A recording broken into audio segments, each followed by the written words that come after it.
ગાંધીજીમાં તો ક્યાંક ઊંચાઈ હતી. આ તો માણસ સંપૂર્ણપણે નિખાલસ માણસ અને એકદમ અણિસીક સાચો માણસ.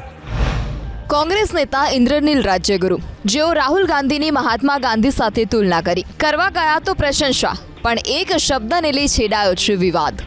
વિવાદ થયો ગાંધીજીને લુચ્ચા કહેવા બદલ, અને જેનો વિડીયો સોશિયલ મીડિયા પર વાયરલ થઈ રહ્યો છે. મંચ પર ઇન્દ્રનીલ રાજ્યગુરુ ભાષણ આપી રહ્યા છે, જેમાં તેઓ કહી રહ્યા છે કે ગાંધીજીમાં તો ક્યાંક લુચ્ચાઈ હતી, પરંતુ રાહુલ ગાંધી તો નિખાલસ અને સાચા માણસ છે.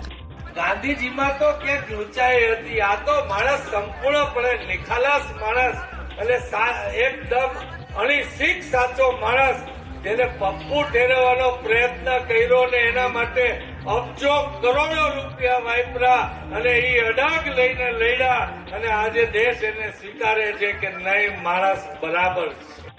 ગાંધીજીને લુચ્ચા કહેવા બદલ ભાજપે ઇન્દ્રનીલ રાજ્યગુરુ પર આકરા પ્રહાર કર્યા, તો કોંગ્રેસે કર્યો ઇન્દ્રનીલનો બચાવ. આ તરફ ઇન્દ્રનીલ રાજ્યગુરુએ પણ કરી સ્પષ્ટતા કે લુચ્ચાઈ શબ્દનો અર્થ છે ચતુરાઈ. પણ ગાંધીજીનું મહાત્મય આખી દુનિયામાં છે.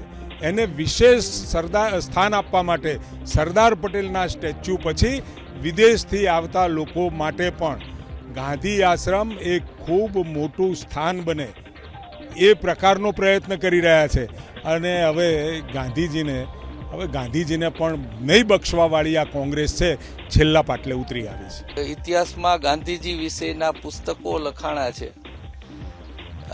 એને તમે લુચાઈ કયો, ચતુરાઈ કયો, એમણે દેશને અર્પણ કરી હતી, અને એમની એ વાતને લઈ અને આજે દેશ આઝાદ થયો છે.